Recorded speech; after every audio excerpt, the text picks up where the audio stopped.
Buti na lang talaga na uso na ngayon yung solar na Christmas light.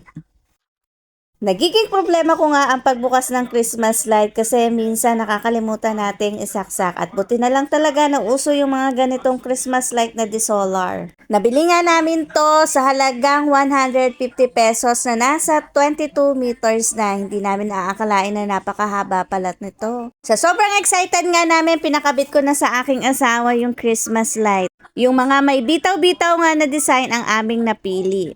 Hindi ko na nga kailangan pumanik sa itaas para isaksak lang yung Christmas light.